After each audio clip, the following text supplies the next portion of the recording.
Hey guys, what's up? Welcome to another episode of the Goodcast Show. So my guest today, he's a yoga practitioner for more than 40 years, has been promoting and teaching the ancient system of yoga to individuals all around the world.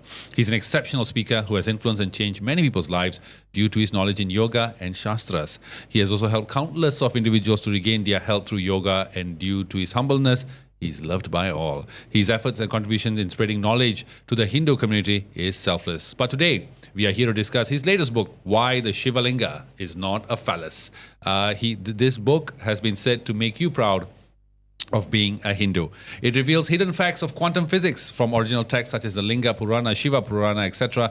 These scriptures has been misrepresented for over 200 years. The book reveals esoteric secrets that prove Hindu shastras are science-based. The scientific facts found in our shastras are the earliest and oldest written records in the world, and the depth and knowledge contained in this book, as well as our shastras, are way beyond its time. It's an astounding fact that without the availability of modern instruments, the siddhas, yogis, and gurus were so advanced scientifically in ancient times. That is the best way to sum up this book. So without further ado, I would like to welcome my guest, Mr. Guruji Sundara Raj Ananda. How are you, Guruji? Fine, thank you. Namaskaram. Namaskaram. Thank you for having me on your show. Thank you so much, Guruji.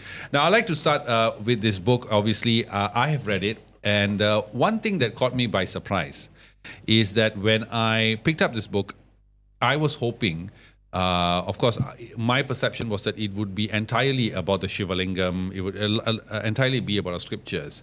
But you actually divide it into, I would say, two parts. One, the earlier part is where you basically spend your time defending Hinduism from the British colonizers and the Europeans who had basically adulterated our content. Yes. And then, of course, towards the end, you talk more about religion and you talk about creation, the multiverse, and all that. Why did you go this route in when you were writing this book? Okay. Very good question. And before I answer your question, I would leave the audience with two questions. Please do. Fun facts. Okay. Number one is, why do we write zero as a circle? The icon is a circle, Why do we write zero as a circle? And number two is, did ancient Hindus have a bank? Why do we write zero circle, and did ancient Hindus have a bank? They have a bank. Okay. These are the two questions that I think the audience can give their feedback on the comments, and we see. So if next time we have another show, then we'll give the answer. Definitely. We'll have so more let shows. them think about it. Yeah. And on your question, why the book is kind of divided into two sections, it is imperative to understand why the adulteration took place. Okay? So we have all kinds of religions in the world, but Hindu shastras have had bad history, and that history is because of invasion of India for over 1,000 years, right?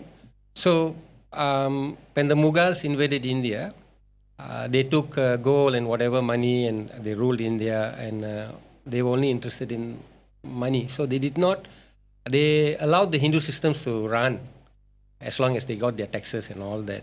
So to a certain extent, the systems, economic system, education system, everything for a good 800 years was still intact, right? But when the British came, and we must understand why the British came. Before they found the sea route in 1495, 97, 98, Vasco da Gama, the Portuguese, the Silk Route was the main trading route for goods from India and China through the Silk Route, and it went to Middle East, and from Middle East it went to Europe. So there are records in ancient Rome that show that their whole state funds were used to buy goods from India. Mm-hmm. So much of goods they bought from India. These are all in historical records. Yes, it is. So we cannot, what has happened is because of the adulteration by the British colonizers, which was done purposely. Okay, the reason is we must understand. Initially, the East India Company first ruled India. It was a private corporation, and then due to the independence fight of 1857, after that the British government directly took over the ruling of India, and during that time, the missionaries also wanted to come into India, to convert India. This is their normal practice. And it started in, I think, 1495 with the doctrine of discovery. Okay, the doctrine of discovery is a very, it's a law. It's a decree of law by the Pope during that time in the 15th century, giving permission to the kings of the Christian nations, of the Western nations, to go out to the world, discover new lands, and any land that is not practicing the Christian faith, they can take. They can take everything, the wealth and all that, and then they were allowed to convert the people to the Christian religion. So that's where everyone started going out for looking for these new lands. And a few things happened, like Columbus went out, but he did not know the sea route to India. So he accidentally landed in the Americas. That's why the native First Nation people, the indigenous people, are called Red Indians. He gave a misnomer. It's a misnomer. So he found Americas, they say. And then Vasco da Gama found India. And their main reason was only they all knew that India was the wealthiest country in the world. And the rumors through the traders of the Silk Route was that India was full of gold. There was gold everywhere, in every household, in the roads, everything. Gold was just available, so easily. So, and these guys wanted to come and take all the wealth because they didn't have industry. We must understand that the history of this civilization, for now, the carbon dating has gone back to 8,000 BC in the Indus Valley civilization. So it's more than 10,000 years old. Proven one continuous civilization. And there's no other civilization in the world as old as that. And one continuous meaning that their compendium of religions they have has been continuous. Okay, the way they worship and everything has been continuous. So when the British started adulterating our shastras, and it was funded by East India Company, because although they were physically in India and they conquered India and they were taking a lot of the taxes and money from India, still they wanted to subjugate the Indian mind to be their servants or slaves forever, so that they will keep on giving them the wealth. And this has not stopped, because the doctrine of discovery has not been rescinded by the Pope till today. It's 2024. And the First Nation people and a lot of the people who were taken away because of slavery, like the blacks of America and all that, they've asked for the rescinding of the doctrine of discovery, but up to today, there's been no proper response. Okay. So, in other words, what we see today in the geopolitical world is still the old colonization method. Only that time there was one East India Company and the Dutch East India Company and French East, so many, right? But today it's all the corporations, where it's a very similar method. So in my book, Why the Shiva Linga is Not a Phallus, it was important to tell people where it started, why it's happening, and what is the impact on Hinduism. Now, the interesting thing about India back then, and correct me if I'm wrong, Guruji, is that India, besides its known wealth its wealth of gold and all that, resources and minerals, was also, I would say more importantly, a source of knowledge. Yes, and also philosophy. Of course. Could it be that the British came over simply because they wanted our philosophy and our religion and our stories? Because one theory that I've heard is that, for instance, the book that was published by Darwin on the theory of evolution came after they colonized India. Of course. And of course, as we know, Hinduism is, I would say, one of the, I wouldn't say it's the only, but it is a religion that believes in evolution, as you can see from our 10 avatars, the first and second, right? Amphibian to land and all that. So could they have stolen this and republished it for their own? They did. They did, okay. That's why I asked the first question, fun fact, 0. Okay. We found 0. And we gave it to the world without copyright. Okay. Right? They mistakenly took it from the Arabs, Middle East, and they gave the credit to the Arabs, said the Arabs found numerals. right? It's not true. It's from India. It's proven fact. And then even there's a famous steel called Damascus steel. If you read history, it's the most strongest steel in the world. So Damascus is a Middle East country of older era, and the Europeans used to buy from them this Damascus steel to make swords, good swords. But the Damascus steel was bought from India by the Arabs. Okay, because they were a trading point. Okay. Between the two worlds. So that's why. Even a very simple fact I can give you is trigonometry. Okay. Okay, they credit the Middle East. Okay, trigonometry. There's no word in their language. In Sanskrit, it's trikona. Oh. 3 corners is trikona. Finish. I don't have to say anything else.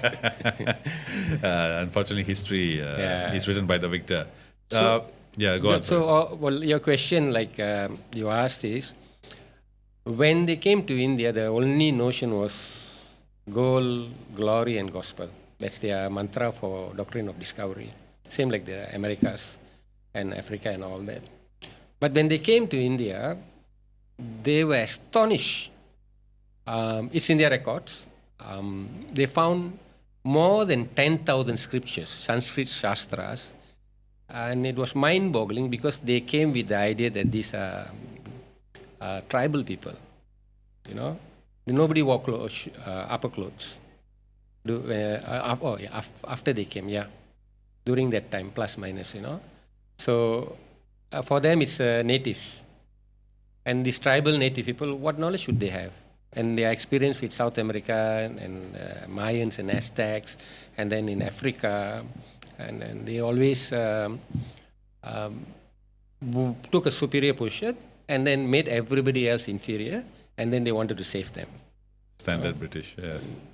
Colonizers. So till today it's going on. So that's why I took the trouble to find out where they inserted and how they inserted all the wrong things. And it's not in this book alone. The other book also, and there are a few more, that they have proven that it was purposely manipulated to show all other religions, right? If one of the most famous Indologists who started the Indology department, before that there was no Indology in the world, was Friedrich Max Müller from Germany. Yes, his name is mentioned a lot in this book. A lot, right? So he was a Sanskrit, he was a philologist, he studies comparative languages and all that, and philosophies. So he was a Sanskrit scholar, and he was a staunch Christian. So he was hired by the East India Company to edit, to translate, and especially edit. He was the chief editor for all the translation in England and Europe at that time. So whatever they publish, Max Müller came to Max Müller. So they did, the first one they did was the 50 sacred books of the East. They translated Hindu shahstra-s, they translated the Quran, they translated the Chinese philosophies, the whole works. And they inserted sutras, shlokas, whatever, in the original language. So if it's in Arabic, so they'll write Arabic into it. They had Arabic scholars with them. If in Sanskrit, they just put 1-2 verses in it. Because the most famous is the Purusha Shukta, the 90th mandala, they will say on the caste. The Brahmins came from the mouth, the Kshatriyas came from the shoulder, and then the Vaishyas came from the thighs, and the Shudras came from the legs and all that. And Max Müller, in this book I've written, Max Müller himself in later years admitted that that particular shloka is not in the same lingo as the whole Rig Veda. He admitted himself. And another person was the person who translated the Amarakosha, Captain Colebrook. Okay? He also said because the language pattern changed, and also the terms for the months or the seasons was a modern term used in that shloka alone. So this is how I found out when I was doing a lot of research. They inserted itself in Sanskrit, in Arabic, in Chinese, whatever, and then they desecrated the whole system so that their philosophy and their religion was shown to be the superior. And with the superiority complex they had, they always went to indigenous lands to save people as a savior. So their whole portrayal is that they are coming to save the tribal, savages. That's the term they have, and it's still going on. Definitely. Now, a big part of this book, I think it's also one of the backbones of this book is a lot of mention of shastras. Yeah. Right? So I think let's just paint the context, some context, and paint the landscape for this discussion is actually, what are our Hindu shastras all about? Okay, very good question. Okay. See, every religion proclaims to find the truth, right? Yes. Every religion. We give that to every religion. So Hinduism is the longest continuous living civilization. So they also wanted to find the truth. So when you want to find truth, so we have these rishis, okay, who are great thinkers and teachers, and they found methods, different methods, a variety of methods to find the truth. That's all. So in Hinduism, the base is it's called Sat Darshan. There are 6 philosophical schools. I wouldn't say philosophical, it's a very, then the tangent goes off, okay? It's 6 scientific schools.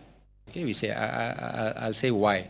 Okay, the 6 schools that give the base for Hinduism are Nyaya, school of Nyaya, then Vaisheshika, Sankhya, Yoga, Mimamsa, Uttar Mimamsa, Purva Mimamsa, or nowadays they say Mimamsa and Advaita, Vedanta and all that. So these 6 schools, they all have their own methodology in finding truth. Now, if in today's context, if we convert all these schools, we can't call it schools, we have to call it faculties of the university. So Nyaya is a faculty of logic. So they have a very deep philosophy. They call the Neti philosophy in Nyaya. One of the philosophies they have is you use your logic to decipher truth. You use your logic to find God. You can be atheist or non-atheist, doesn't matter. You still have to use your double negative logic. So that's the Neti philosophy. Okay, so it's a faculty of logic. Then you have Sankhya. Sankhya in today's terms is faculty of quantum physics.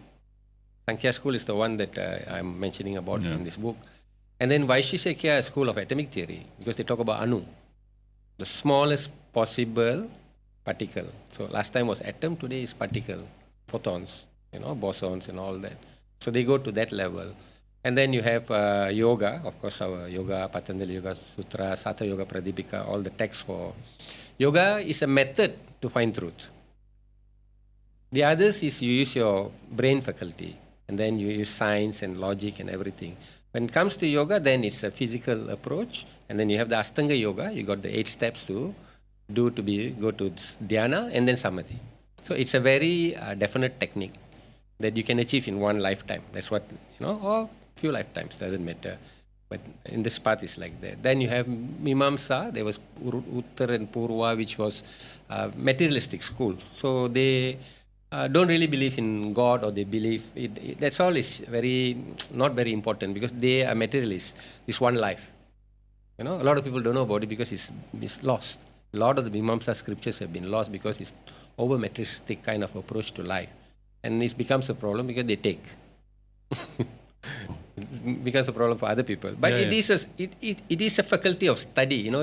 Hindus do not discriminate on knowledge. Good or bad, you have to know. Then only you can make a good judgment. Right? You cannot say, you teach our children all the good things. When the first time they come to find a bad thing, they are like lost. They don't know what to do. They have to know both. Definitely. So these are the faculties. And of course, we have Vedanta. Okay? It talks about the formless, Brahman. Very simply put, I'm saying very simple, for people to understand. So it talks about Brahman, not on the physical God, Murti. Okay? So So these 6 schools exist in Hinduism as different ways for a Hindu to find truth, and they can pick whichever school they want to Yeah, belong of course. to. Okay. Which is And sorry, Guruji, but neither is right or wrong. Everything is open. you have to find the truth by yourself. Okay. Right? Of course, the rishis have given their own experience of achieving samadhi or nirvana, and they have documented a lot of things.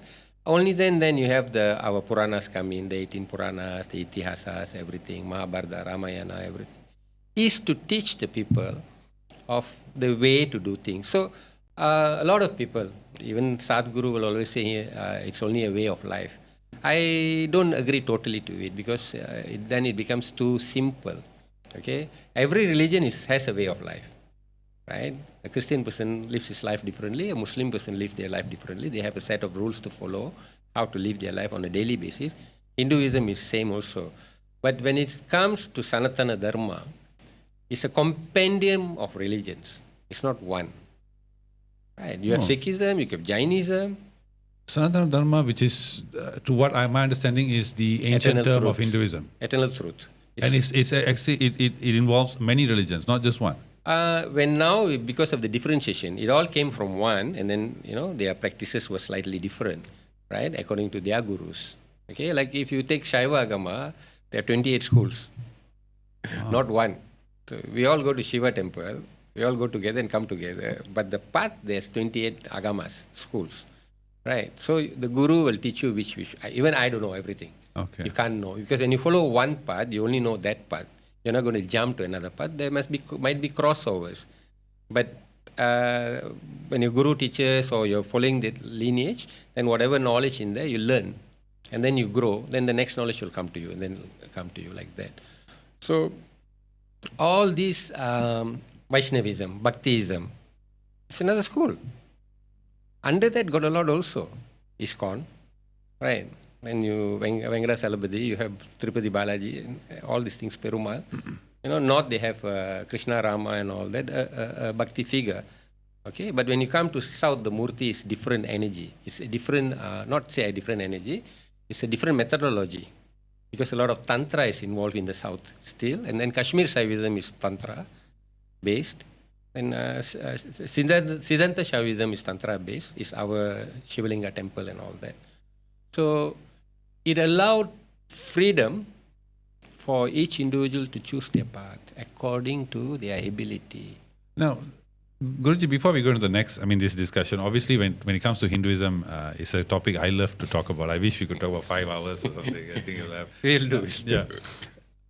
When the little that I know about Hinduism, it is a very scientific, it is a very logical religion in a sense, because when, for example, in your book, you talk about how the sun god is always depicted with 7 horses, yes. right? Yes. Which, and each horse represents the race that are visible to the human eye on earth, right?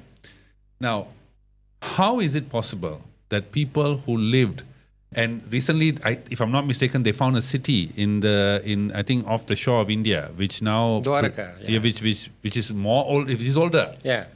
So let's assume that it came up before that. Yeah. How did they find out? Unlike other religions who have the luxury of knowing the source, we don't.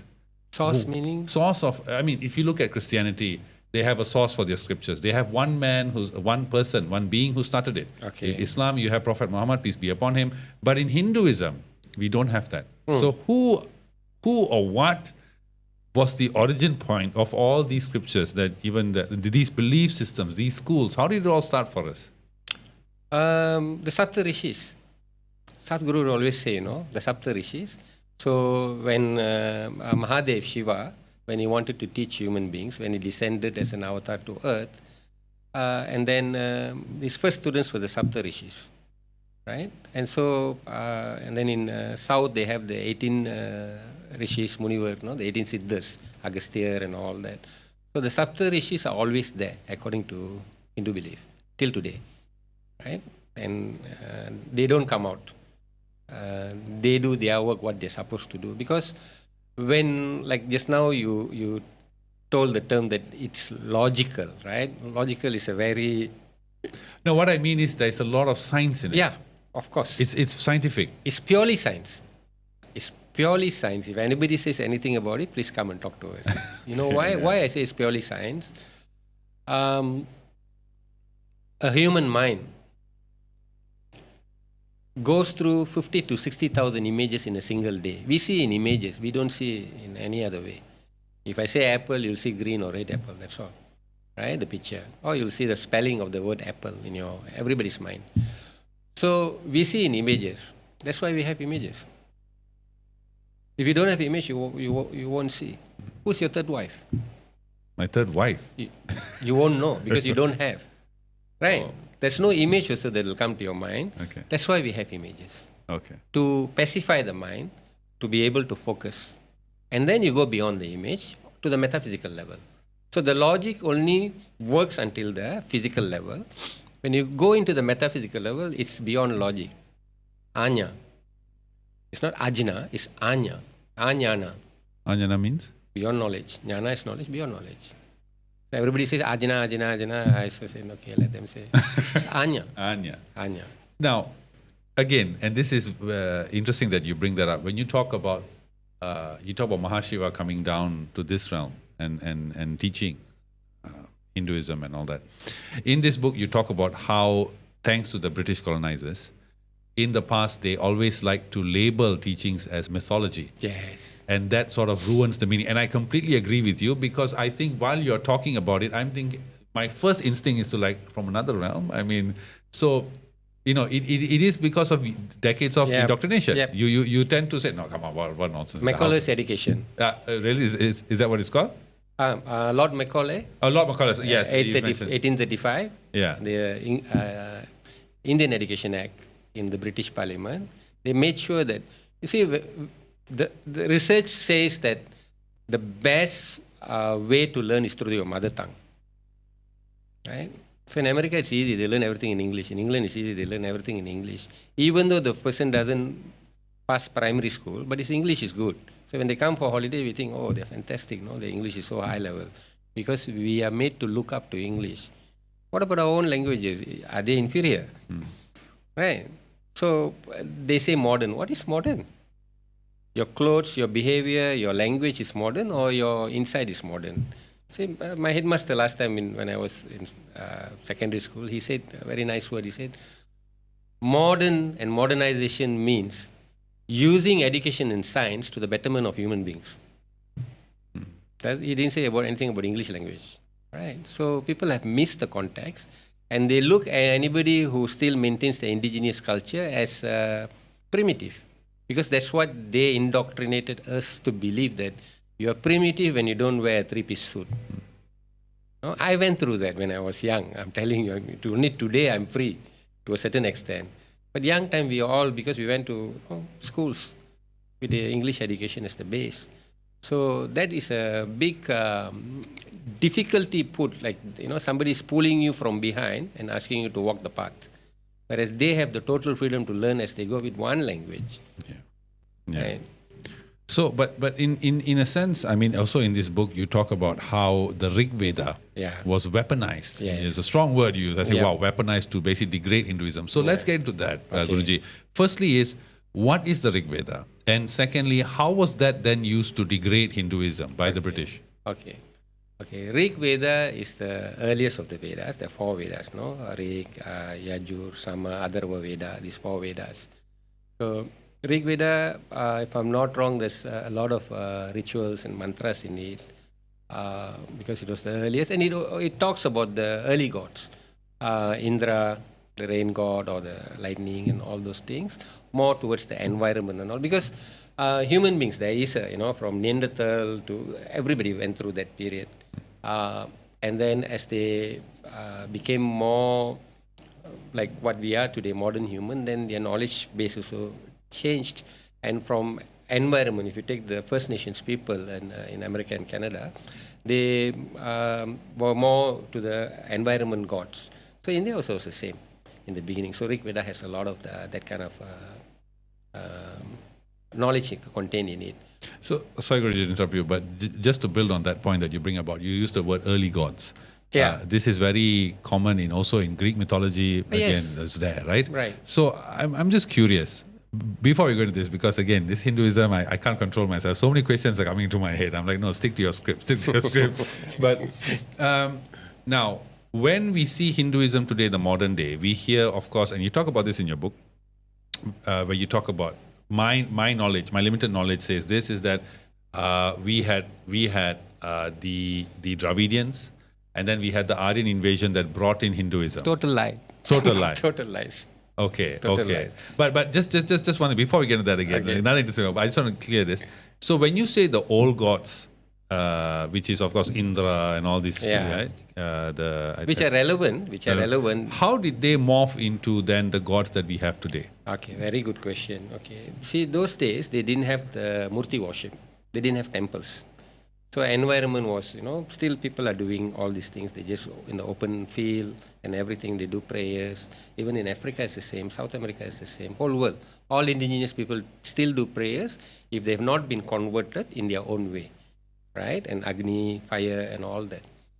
And later, when the rishis, then the methodology was more precise, okay? And then they initially, the oldest they found in North India, which is still people are going around and praying under a tree, is a rock. Okay, it's 9,000 BC, carbon dated. Okay, where they put the rock and they pray like what we do. Even today, there's a ceremony where there are temples, they have the red brick, and then they do the prana prastishta ceremony and give it life. It's a prana infusing ceremony. It's a very complex ceremony. I've not attended one, but I know people who have attended and explained to me because it was in different parts, India and all that. So that has to be done. So when they learn the technology to infuse prana into a statue, so it's no more a statue, it's a life energy, murti, we call it murti. And then from using the red brick or any rock, then the sculptures came in and they became Shilpa Shastra. They started doing different. And then the iconography came with it, right? So what Shiva has in his hands, what Durga has in the hands, what Kali has in the hands, and then Ganesha, Muruga, whatever they have in their hands is a different iconography. Vishnu will have a chakra, the others won't have. All has different meanings, and it's got to do with the universe, multiverse universe, and also our life here. So it's very complex. It's a different branch of study. So like a lot of people like me, I can't go into study that. It's too specialized. So we just have the knowledge roughly. So that's what I meant, the early gods and later gods, because the transition happened over thousands of years. It's not one day. Right? The precision, the methodology all became more and more as language grew, as knowledge grew, and then they found more ways to do materials, and then Bronze Age, Iron Age, all these things came into play. So basically what you're saying is that from that red brick, let's just take that as a starting point, it was because of the human intellect that it was interpreted in different forms. Is that? Yeah. Okay. Yeah, of course. Okay. No, not human intellect. Okay, that's not human. Just with the red brick alone is human intellect to give life to it and to offer praise and all that. Every murti you see of every god is not human intellect. They have visions, they have dreams, right? Even I've got that experience, and I know a lot of the people who are deeply into the spiritual realm. They all get the answers through dreams. It's not a joke. I've even read a book in ancient India that was a practice. We say shamans, mediums. So they get these answers to their questions and then they proceed, whether they can do it or not. So that's why I say beyond logic, the metaphysical comes into play, right? And then metaphysical is real. I always ask one question. No? What is this? What is around here? Nothing. Apparently nothing. Yeah. Our eyes can't decipher that because our eyes only sees this wave, this flux of the wave, magnetic waves, which looks solid. Anything that is not solid, we are still breathing. So there's something here. Definitely. So that logic and unlogic, we have to really look at it seriously. Don't disregard the metaphysics, That's very important. Once we realize that, of course, every religion has. They have the jinn, the this, the that, the makhluk halus and all. We also have. It's real for people who can see. So, Let's thank you, please. Again, I have to control myself in this. I told, yesterday when I was reading the book and I was preparing the interview, I was like, oh, this is going to be tough, man, because this is a topic I just want to go on and on and on talking about. So we will. We'll have many conversations. Yeah. So let's get back to Rig Veda, Guruji. How was it used to actually denigrate, to basically degrade Hinduism? Okay. The one of it is the Rig Veda. Like, they didn't understand our shastras. They have no background. Their background was Christian background. All the British translators and editors. So they looked at it from their colonial lens. Okay. There are famous books. One book is called The Village Gods of South India, right? It was written by a bishop of Madras, the Village Gods of South India. First of all, the bishop got nothing to do with our gods, okay? Only with a wrong intention. Number two is the title is the Village Gods of South India. It gives you like village, tribal, primitive, right? What was India? India was full of villages. They were agricultural community, right? So London was no better. So you come to India because of a superiority complex. You term them village gods of South India, which is everybody's god is the same. You cannot term this is village god, this is city god, this is Barcelona god. No such thing. Metropolitan god. For me, it shows his stupidity for labeling like that. Similarly, Rig Veda, there's one very important shloka where they talk about the Ashwins, the twins. Okay. So I think the first Rig Veda translators was H.H. Wilson, who also did the first Sanskrit English dictionary. So in it, he said that at the bottom, he said it might mean day and night. That's what they mean by the twin Ashwins. Totally wrong. Right? Ashwins are two of the stars. They are raised at 3:30 to 5 in the morning, good race. You can't see, but we have recorded it. The Siddhas, yogis have recorded it to that precision. So the whole context of the Rig Veda goes wrong. You don't understand when day and night, the context. When you say Ashwin as the morning race, early morning race, then you understand. The mother is Usha. It's the name of a ray. Morning, evening ray, Usha, they have the dawn and all that. So they did not understand, and then they just translated according to what they thought it was. So they desecrated it, and many parts, it is huge. I can't pinpoint all the parts. But Guruji, is it a question of having the wrong purpose or driven by the wrong intent? Or is it just a question that they were not intellectually capable of interpreting our shastras? Both. I would have preferred if you said the latter, but okay. No, both. Both. They were not capable because they were not capable, number one. But they made a good attempt. For that, I respect them. They made a good attempt. Okay. But they were also paid to desecrate it. Like Max Muller's letters to his mother, his wife. It's all been published now. It's out in the open. Okay, you can Google it and see. And in that, he is so happy to say, if we don't step in to save India, then he says that Hinduism is doomed. Because of the work the missionaries have done in India, they themselves don't know that how much of work they have done in India. They don't know the amount that they have accomplished in India, the missionaries.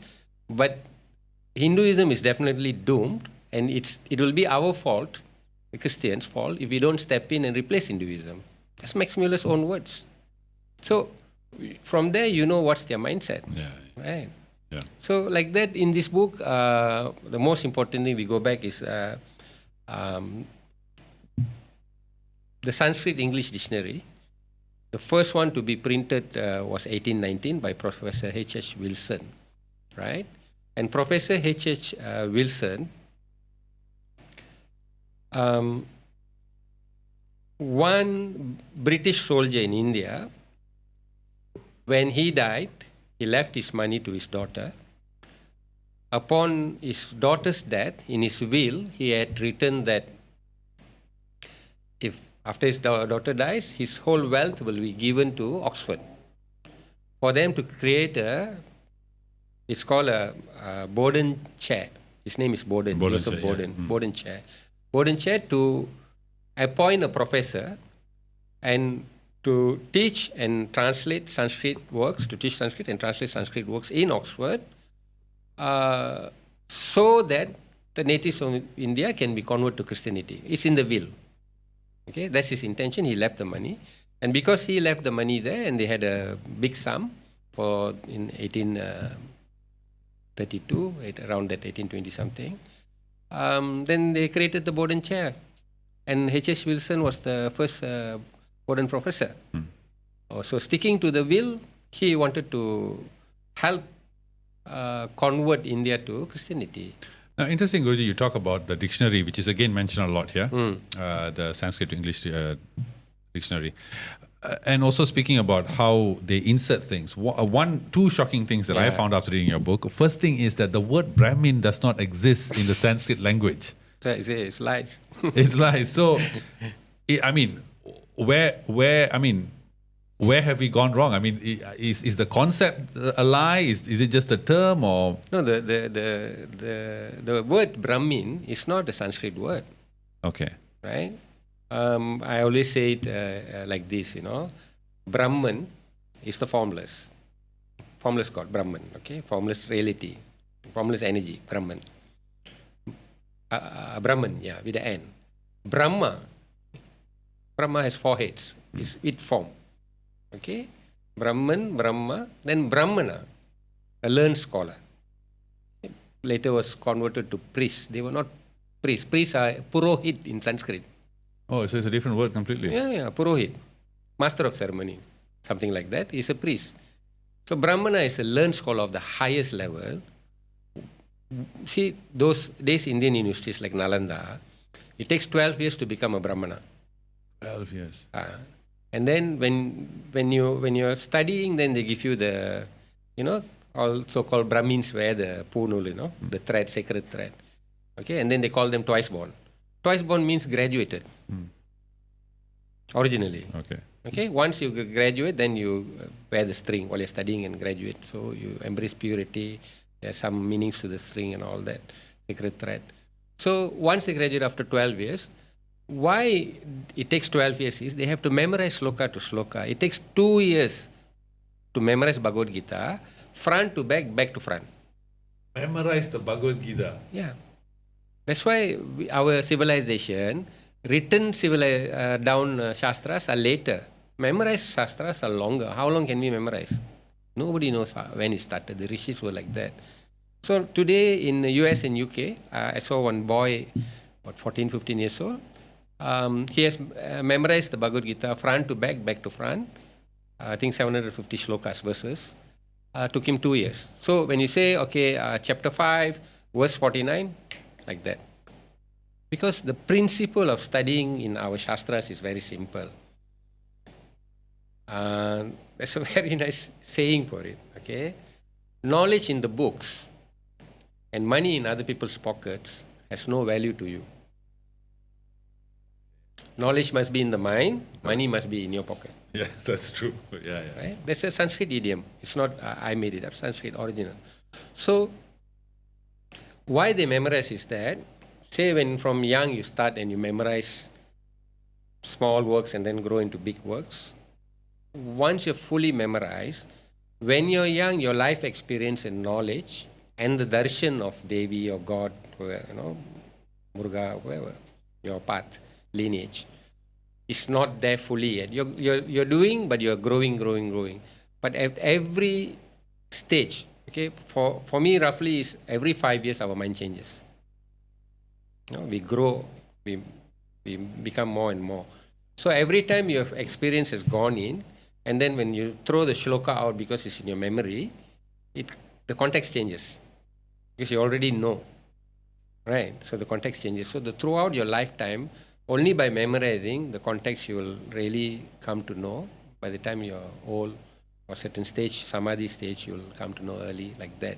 That's why they memorize. And then those days they memorize, and it's all, they say padal, no song. It's not reading, right? So it's a song. The whole Rig Veda, Bhagavad Gita, everything is a song with intonations. So they will memorize it by singing. It's easier to memorize as a song than to read. Read is slow. So they're trained like that. And then the knowledge base is there. And that's why they could pass on. Generation to generation, they could pass on this knowledge without written words being there.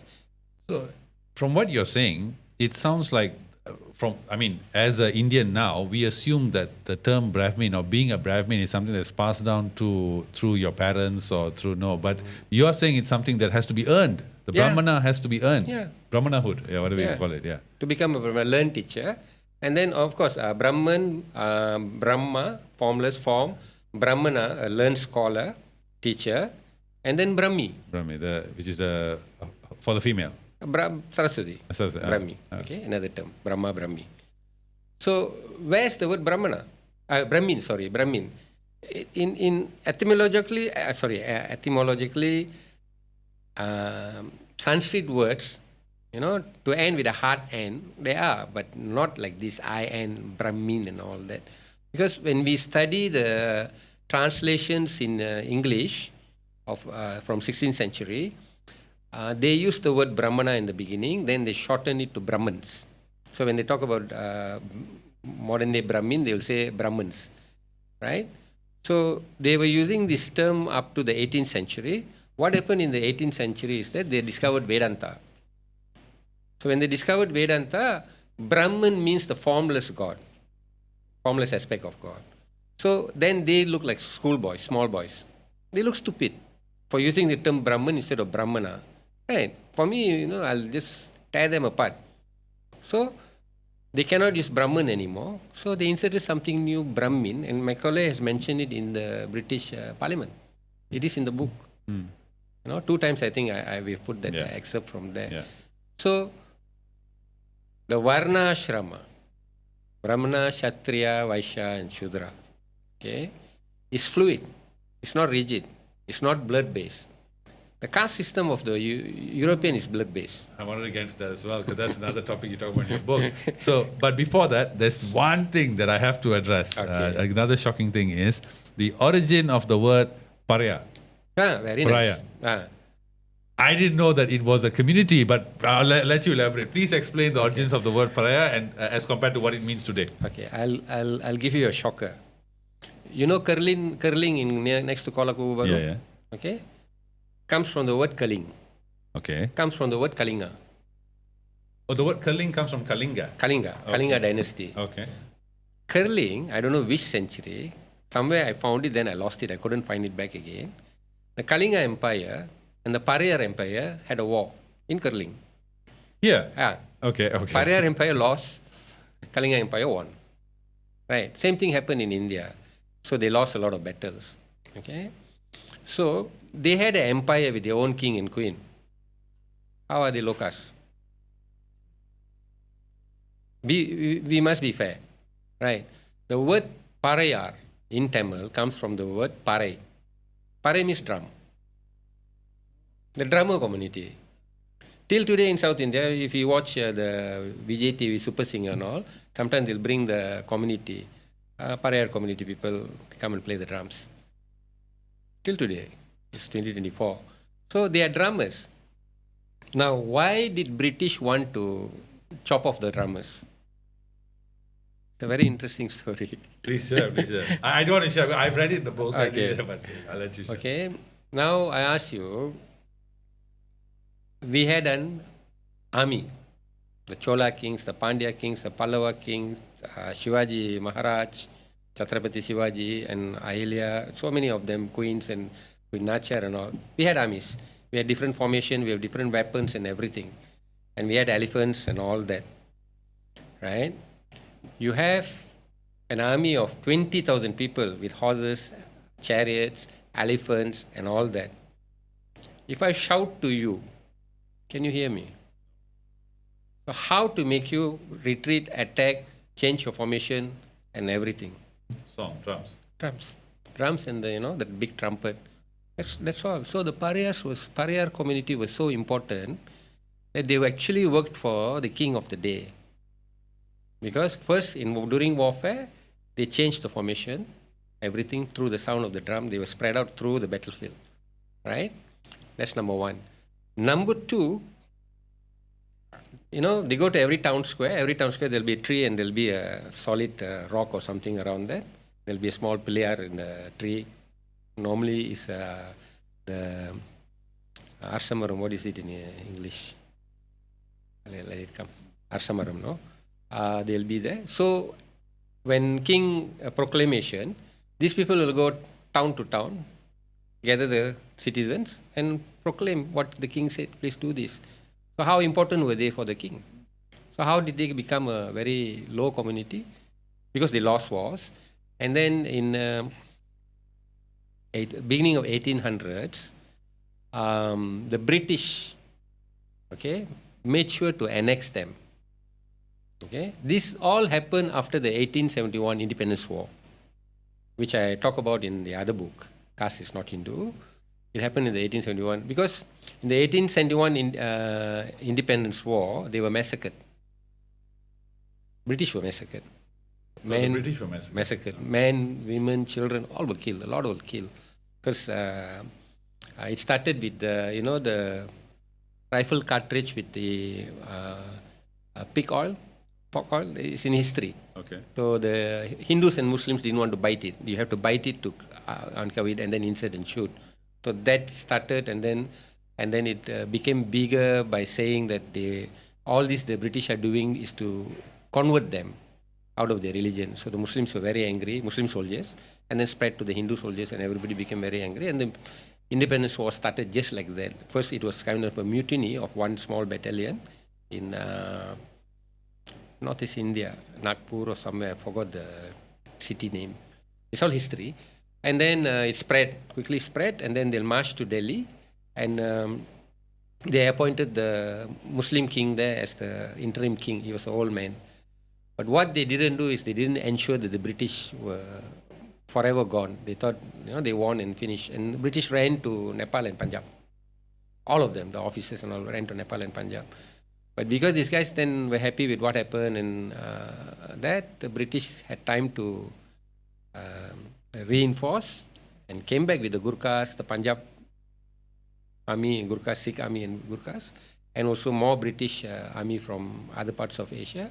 And they took over the whole thing. And then they massacred the people who rebelled against them.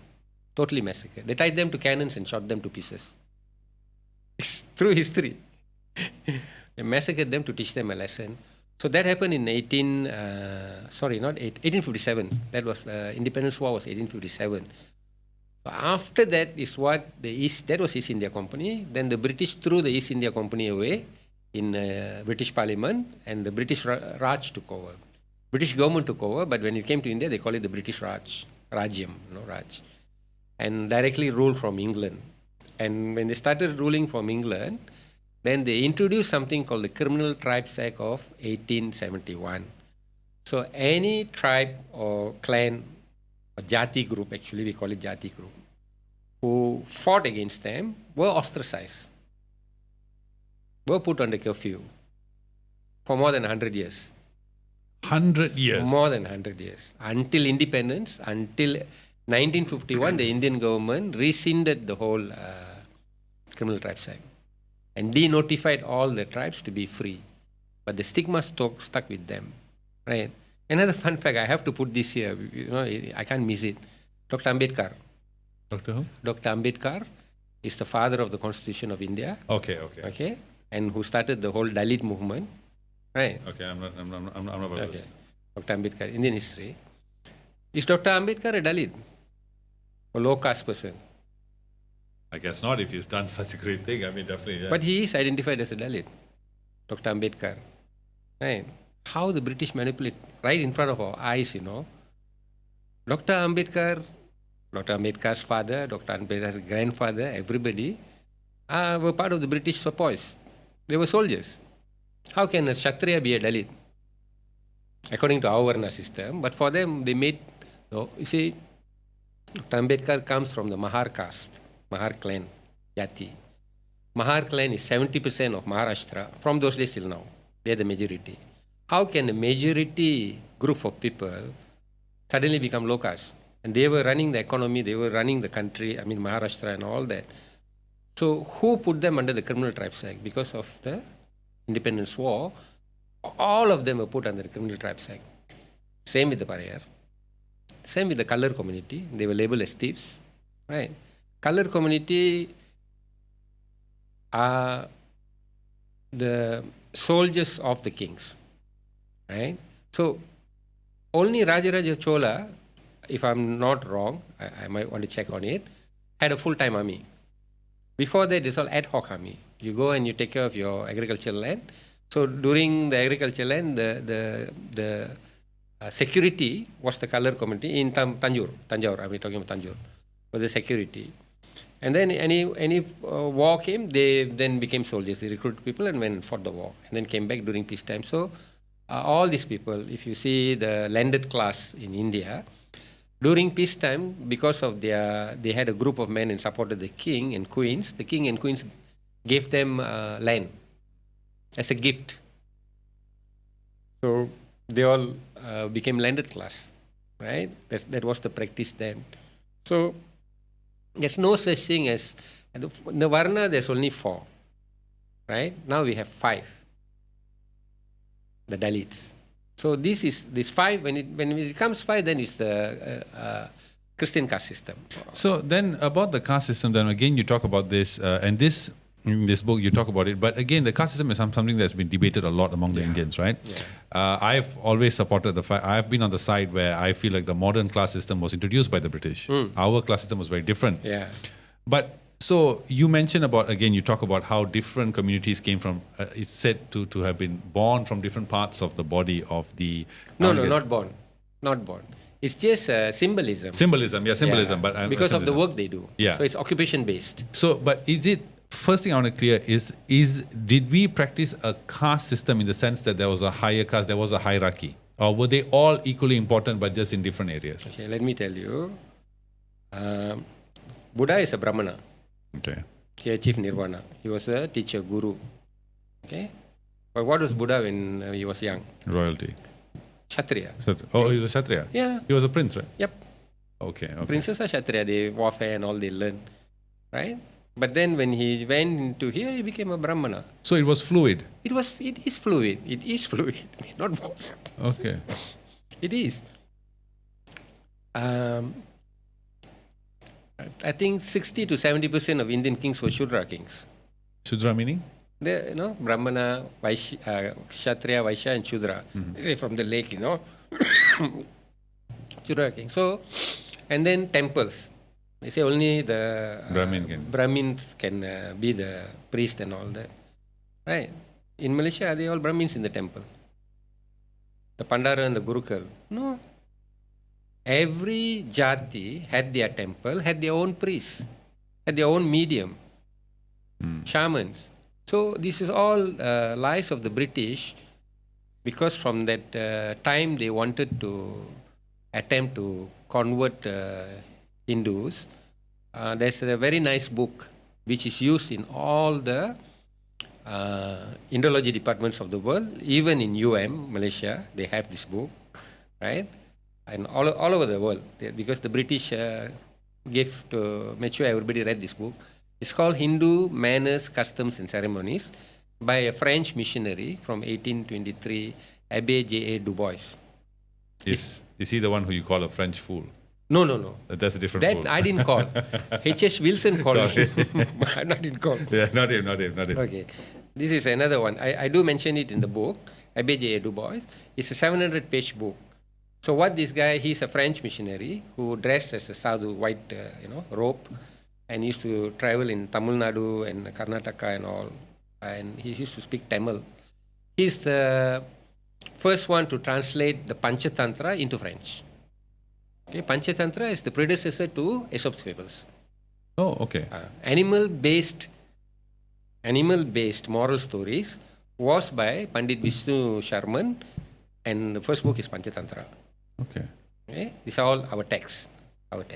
Then the stories went to this one, and then in Europe it became White Wolf and Black Wolf. So they made the White Wolf the good wolf, the black It's the bad wolf. bad wolf. As always, Yeah. So he failed miserably in converting Hindus in Tamil Nadu and Karnataka. Mysuru, so he went. And then he wanted to leave India, go back to France. And he told all of the people he met, priests and all, said, don't waste your time in India. It's recorded. I'm talking records. I'm not talking out of the blue. I said, don't waste your time. The Hindus cannot be converted as long as the Brahmins are there. Right. So he blamed the Brahmins because the practice was very simple. Anybody comes and tries to preach to you, or you have any doubts, Hindus, till today I do that, I don't know about other people, then we'll go to the temple and ask the Gurukul for advice, or the Brahmana for advice. Because they know astrology. Number one, they know astrology. And also then they can see, according to our time, which is good, which can we travel and all. Marriage, life's most important ceremonies, we ask the advice. So when this guy wanted to convert people, they all went back to ask the advice, and they negated the whole thing and said, no, you're born here. They gave their reasons, and the conversion failed. So he gave up. But what he had done is recorded in a diary all his experiences. So before he left, the British found out, because he had friends and all that, the British missionaries. Then the East India Company bought the book for a very, very high price. That money that gave him, he retired permanently, enough money to retire. They bought the book, and then they sent it to him in France 2-3 times to change the original. That's where I got the thing, oh, these guys go to the extent of changing the original manuscript into French. It's recorded in that book. So they sent it back to France for him to change some verses here and there in French. Then the new one became the original manuscript. The old one was kept in their locked drawers. So they did the same thing with all the scriptures, books, shastras, everything. How they insert, right? So, and then in the beginning it was Brahman. He wrote it as Brahman. Now you buy the book, it's still published by England today and sold in the world. The Hindu ceremonies, manners, ceremonies and customs. And now it's Brahmin. So I saw the whole transition. I read the book of 18-something, bits and pieces all over. So in that, even one, when I really found out that they were lying totally was, they demonized the Brahmin. So what they said was, during warfare, the Brahmin was, he was the mahout on the elephant, directing the elephant to the war. And he did some mistakes, and when he couldn't win, he jumped from the elephant and the coward ran away. Right? The coward ran away. Now my question to you is, in which era ever a Brahmin went near elephant? They're vegetarians. They can't even take the smell of animals. And a mahout is a person who trains the elephant from small. They grow up together. So they took out the word mahout and put the Brahmin mahout inside. So all these lies that I could see, and the most important thing in that book that he wrote was there was a lot of things he recorded about the warfare methods. That was important for them. And they found out that during that time when the British were there, they didn't have a real king, strong king with very good warfare methods, so they could conquer them easily. And that's what they did. They conquered the whole of India. Even though a lot of the kings and queens fought, won, lost, long period. It was long period. Right? So this is how they desecrated everything one by one because of this divide and conquer method they wanted to use. Yeah. So they broke the system. Which you also mentioned in passing about how the division or the labeling of a certain group as the Aryans and the others as Dravidians was the start of the Hindu divide. So I just want your clarity on this, Guruji. What is the real truth behind the Aryan invasion and the Dravidians? Okay. Aryan invasion theory originally was put out by Max Muller and group. in the 1870 onwards, around there.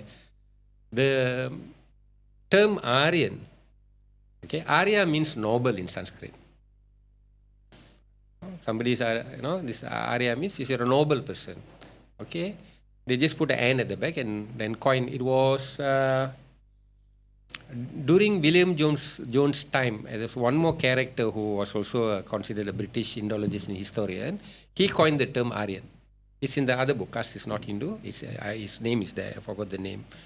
So then this theory is actually a hypothesis. They made it their own term theory. Okay, hypothesis means you can come up with the idea and you can say.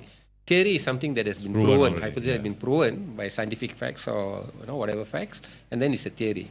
But they termed this Aryan invasion theory, saying that from the below Russia, on top of India, this Kazakhstan area, the steppes area, where the pastoral steppes, where the horses and cows and sheep graze. So this nomadic tribe brought the Vedas, 4 Vedas, okay, which is a big lie, okay, brought the 4 Vedas and conquered India. And it's all men. And they married the local women, and then the Aryan race, North India, and then because of the white fair color, and the South Indian and Dravidian, because they are dark skin, right? That is their theory. Then later, when a lot of people negated it, then they made it Aryan migration theory. They didn't conquer, but they migrated, right? So the change itself shows that they lied in the beginning, then they changed to something more acceptable, So Dr. Niraj Rai is a geneticist in India today. Okay, you can YouTube his talks and his written books. So he did a genetical study, taking samples all over India, north to south, up to Afghanistan, everywhere. And then he found out that the genetic code is the same. Color only changed because of weather. Right? They say it's the same. They are all indigenous to India. Of course, there's normally they say about 17%. 17% is a normal percentage for migration in to any country. There will be a small population, border populations who migrate in. So Dr. Niraj Rai is a geneticist who he comes in beer biceps, right? He debunked this 2 years ago, and he said the people are indigenous. And then from the West, Harvard or Stanford or something, they come up with no, Aryan is true and all. Now recently, it's ongoing because they have to confuse and divide the Indians. Now, I mean, that's shocking because I always believed, I also thought that Hinduism was brought by the Aryans. Now you're saying, of course it's not. 1500 BC, right? Okay? Because for them, the British Christians and the European Christians, the world was created in 4004 BC. It's in their books. Okay? So if the world was created in 4004 BC, everything else comes after that. So they conveniently gave a date of 1005. Right?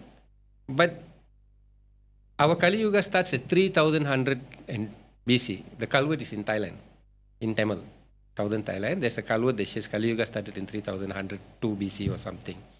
And then Indus Valley civilization carbonated to 8000 BC. So why was the world there before? That's my question. I'm lost. Somebody enlighten me from the Indology department. I'm lost. Please connect with him if you have the answer to it. And the age of the universe. Come on. Stop playing the fool with people's lives and their knowledge, The age of the universe is so old. And you all were talking about universe. We were talking about multiverse. Yeah, which I want to get into. Again, I wish I had more time. But you have to come back again. You have to, please. Now, before that, again, you talk about, interestingly, you mentioned about the time the world was created, right? Of course, as popular culture, we are very well versed with the story of Christianity, which is the book of Genesis, right? Let there be light, and then it starts, right? What is Hindus, what is the explanation or the story of creation as per Hinduism? It's a lila. It's a play. It's a drama. It's a theatre. Okay. It's the God's lila, God's play, right? So it's a never-ending cycle. Creation and annihilation goes on perpetually, right? And then, how vast is the universe? Can anybody tell? Infinite. That's what I think. Are we stationary or are we dropping? Are we going up, sideways, right? I think we're going sideways, right? We're going around the center of the universe. Our Earth is going around the sun. And the sun is going around the I'm galaxy. talking about the multiverse. A multiverse. The whole multiverse dropping is going upwards, is going sideways. Nobody knows. Yeah. Right? Nobody knows the depth of it. The only logical, plausible, scientific explanation given is in our shastras. Right? That's why in this book, the Dasa Mahavidyas, right? Kali, Tara, Bhuneshwari, Chinnamasta, Dumavati, Bagalamukhi, Matangi, Bala Tripura Sundari, Tripura Bhairavi, and Maha Tripura Sundari. It's all phases of the same energy, right? Transforming. Energy transforms, okay?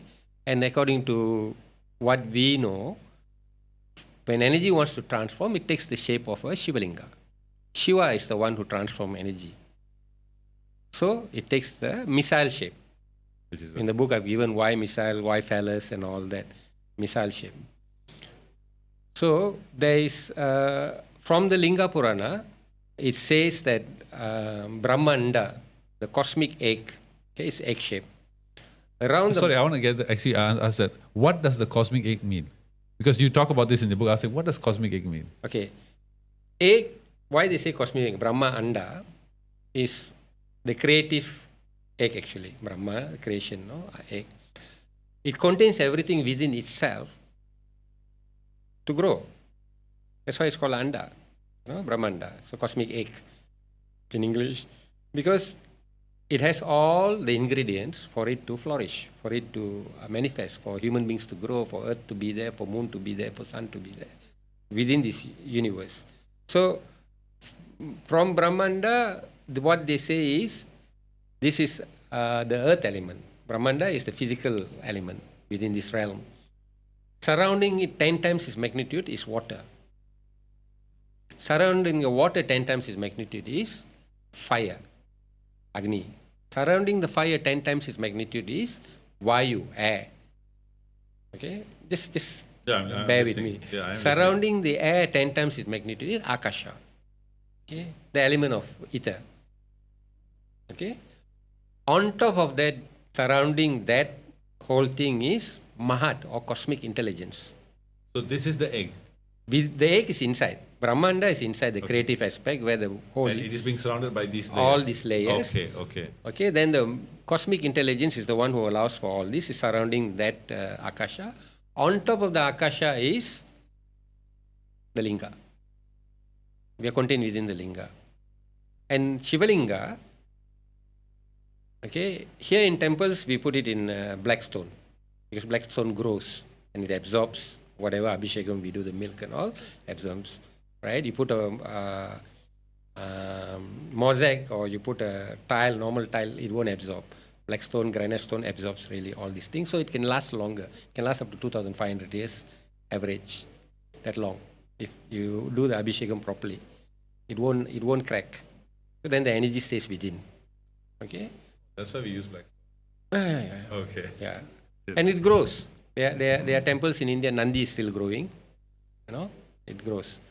So, and Shiva Linga surrounds the whole thing.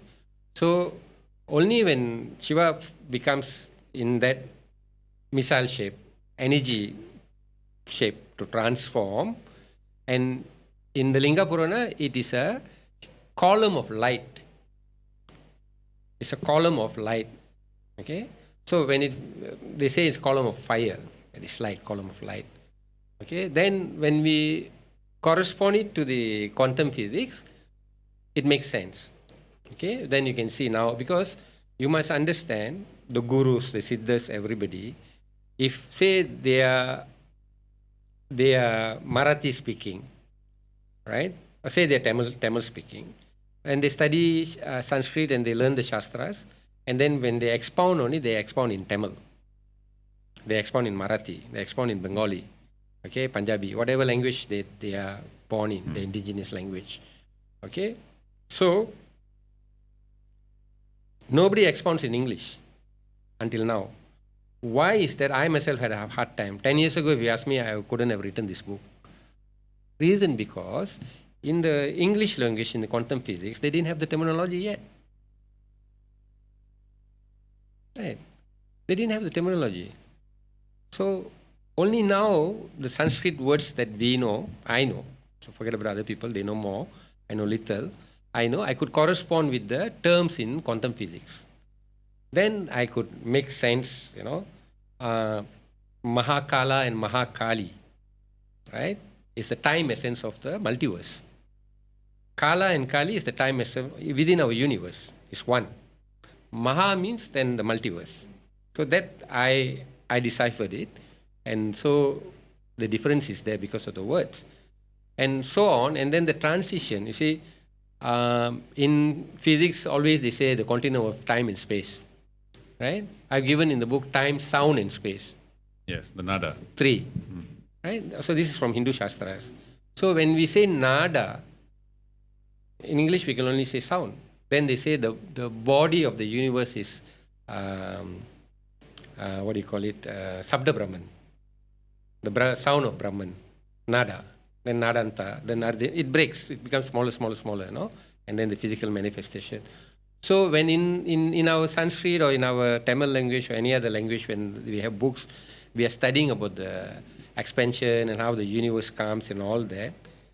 It is quantum physics, it is science we are talking about, we are studying.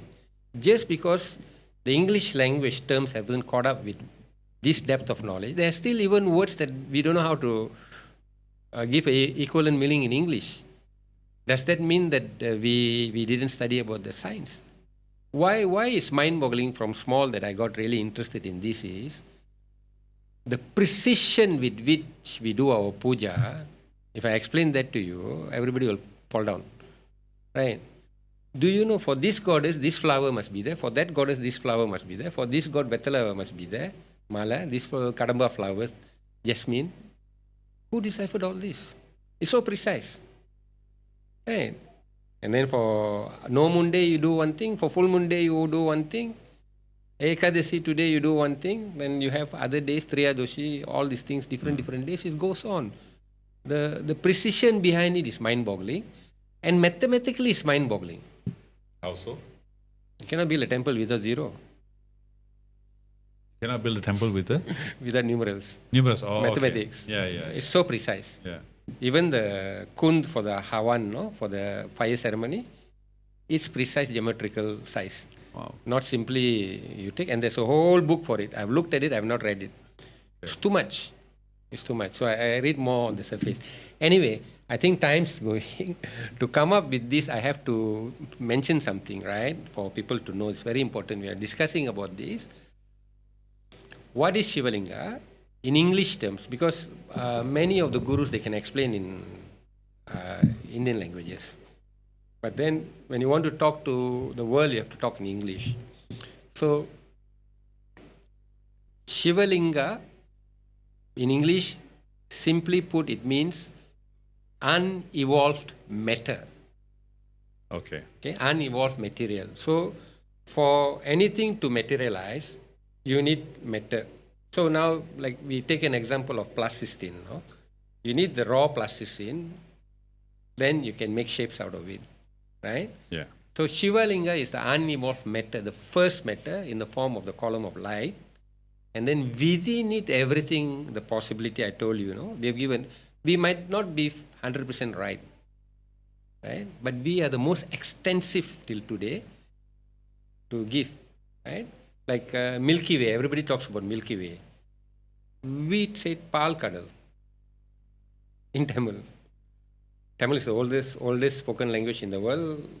A lot of people, say it's okay. It is, okay.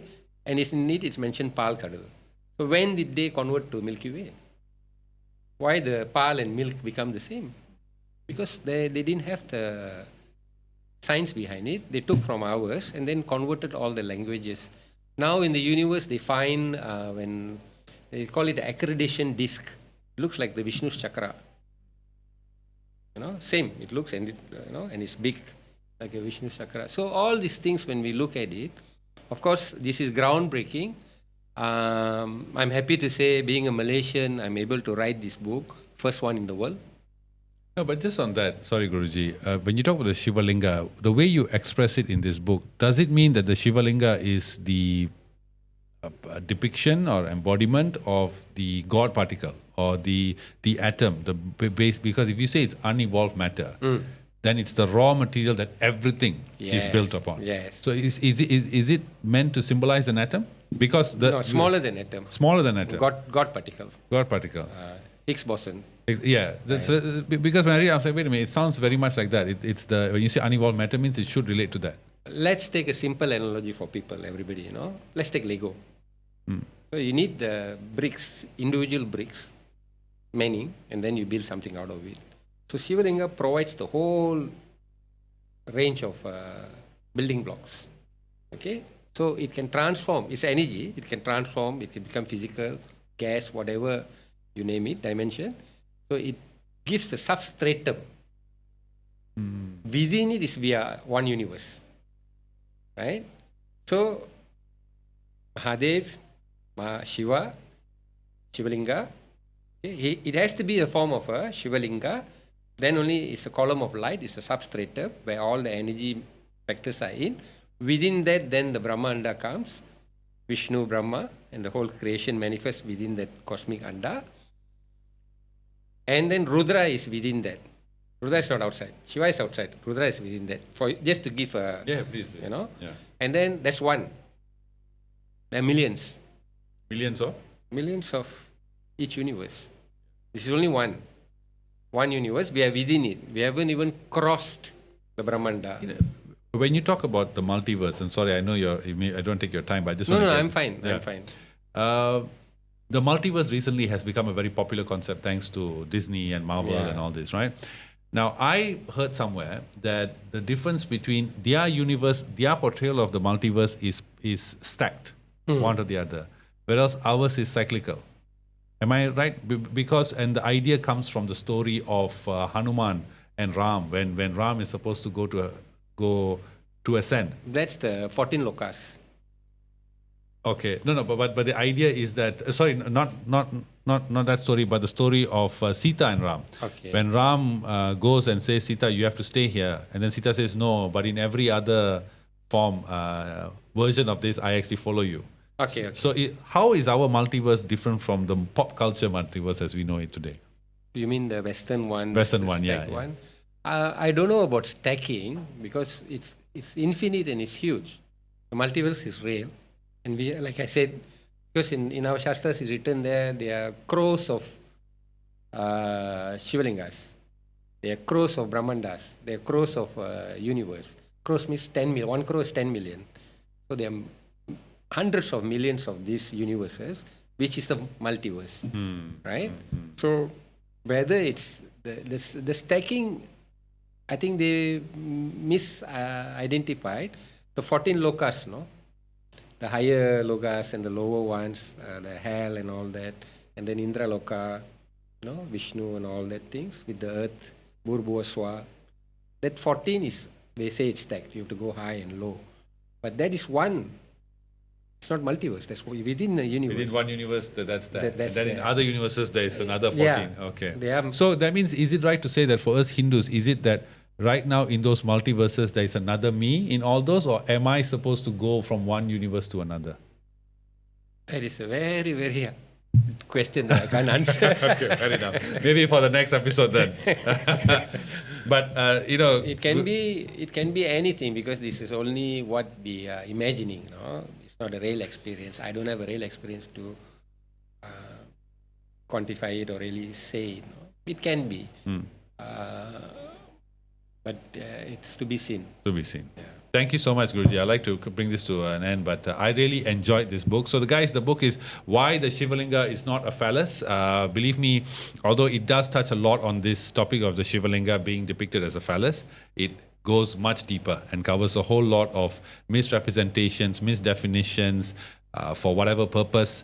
and also shed some light on Hindu stories, Hindu gods, Hindu practices, and I loved it. I loved it. So if you guys want to get it, it's available now on Amazon and Notion Press, if I'm not mistaken, Notion Press. I'll be sharing all the links in the descriptions for all these video clips. So please get a copy. Why the Shiva Linga is not a phallus. Thank you so much, Guruji. Hope you had a good time. Thank you. I really enjoyed it, and it was beyond what I wanted to talk. Okay. Thank you so much. As I mentioned to you many times on our call, this is not the last. This is the first of many. Sure. So thank you so much. Yeah. So as always, guys, if you guys have any questions, please share in the comments, like, subscribe as always, and we'll see you soon. Bye.